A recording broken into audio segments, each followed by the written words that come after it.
Su-57 यानी Sukhoi 57 की जो सबसे बड़ी ताकत है वो है इसके 5th जनरेशन स्टेल्थ टेक्नोलॉजी और इसकी रडार से बचने की क्षमता, क्योंकि इसके सारे हथियार बाहर लटकने के बजाय इसके पेट के अंदर बने इंटरनल वेपन वे में छिपे होते हैं।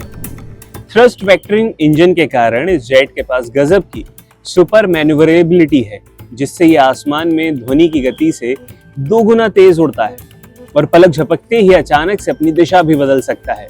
इसके अलावा इसमें लगा एडवांस्ड SH-121 रडार सिस्टम इसके विंग्स और चिकबोन्स पर भी फिट है, जो पायलट को चारों तरफ यानी कि 360 डिग्री का विजन देता है, जिससे एक साथ वो कई ठिकानों को ट्रैक कर सकता है। अगर दुश्मन का विमान भी स्टिल्थ हो तो इसमें मौजूद 101 KS एटोल IRST यानी infrared search and track system बिना अपना रडार ऑन किए सिर्फ दुश्मन के इंजन की गर्मी से उसे पकड़कर उसे चुपचाप ढूंढ सकता है। इन आधुनिक सेंसर्स के साथ ये जेट बेहद ही खतरनाक लॉन्ग रेंज मिसाइल्स को भी दागने में सक्षम है, जो दुश्मन को सैकड़ों किलोमीटर की दूरी पर हवा से ही मटियामेट कर सकती है। तो ये फाइटर जेट खास तो है। अब हुआ यूं है कि लंबे इंतजार और मॉस्को के लगातार ऑफर्स के बाद आखिरकार भारत ने रूस के सबसे एडवांस स्टील्थ फाइटर जेट यानी Su-57 पर अपना फाइनल रिस्पॉन्स दे दिया है।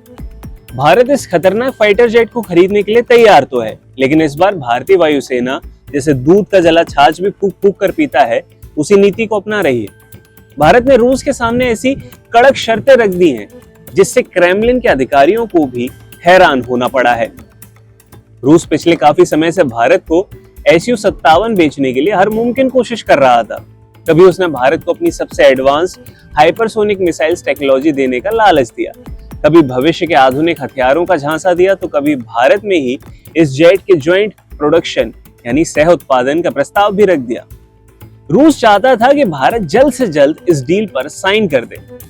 तो वहीं दूसरी तरफ भारतीय वायुसेना इस पूरे मामले को बेहद ही ठंडे दिमाग से इवेलुएट कर रही थी। वायुसेना के सामने सवाल सिर्फ ये नहीं था कि कागजों पर Su-57 कितना घातक और मॉडर्न दिखाई देता है।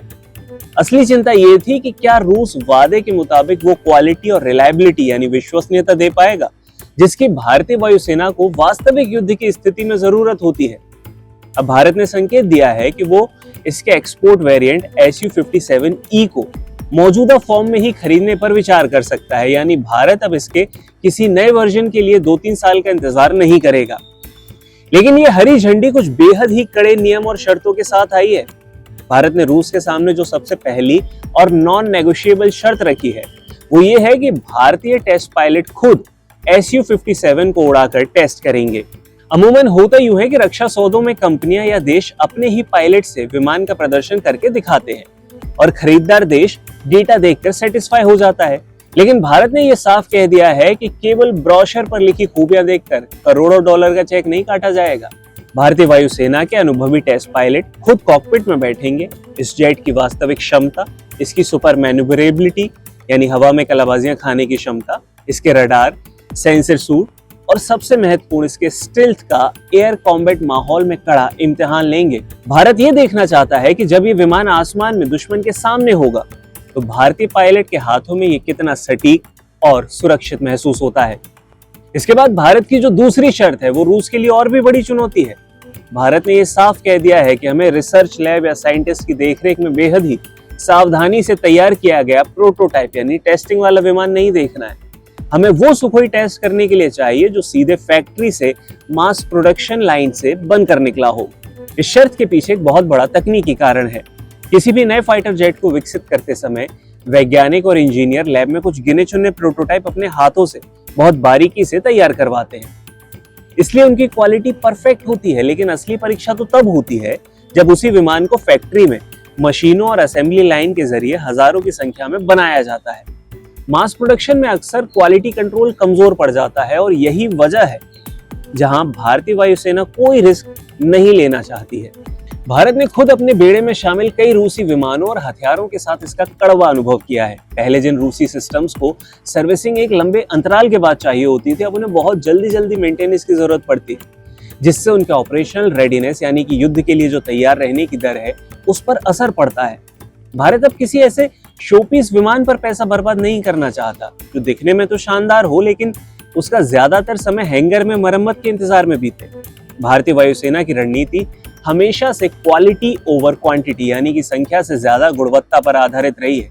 और यही कारण है कि दुनिया की बड़ी बड़ी डिफेंस एजेंसीज आज भी भारतीय वायुसेना को चीन की वायुसेना से ज्यादा इफेक्टिव मानती है। भले ही चीन के पास संख्या में ज्यादा विमान है, J-20 जैसे स्टिल्थ फाइटर जेट मौजूद हैं, लेकिन उसके बावजूद हालांकि इस डील में अब सारा दारोमदार रूस पर है कि क्या वो भारत की इन शर्तों को स्वीकार करता है। अगर रूस भारतीय पायलट्स को फैक्ट्री प्रोड्यूस्ड Su-57 की टेस्टिंग की परमिशन देता है और भारतीय टीम उसकी क्वालिटी से संतुष्ट हो जाती है, तो ये डील भारत के लिए गेम चेंजर साबित हो सकती है। भारत इस समय अपने स्वदेशी 5th जनरेशन स्टिल्थ फाइटर यानी AMC advance medium combat aircraft पर भी तेजी से काम कर रहा है, लेकिन एमका को पूरी तरह से तैयार होकर स्क्वाड्रन में शामिल होने में अभी लगभग 1 दशक लग सकता है। इस बीच चीन और पाकिस्तान की संयुक्त चुनौती से निपटने के लिए भारतीय वायुसेना को अंतरिम स्टिल्थ फाइटर की सख्त जरूरत है। Su-57 उस रणनीतिक अंतर को पूरी तरह से भरने में सक्षम है। बहरहाल अंतिम फैसला अभी बाकी है, लेकिन भारत के इस रवैये ने यह तो साफ कर दिया है कि नई दिल्ली अब सिर्फ हथियार नहीं खरीदती, भरोसा और टॉप क्लास क्वालिटी खरीदती है।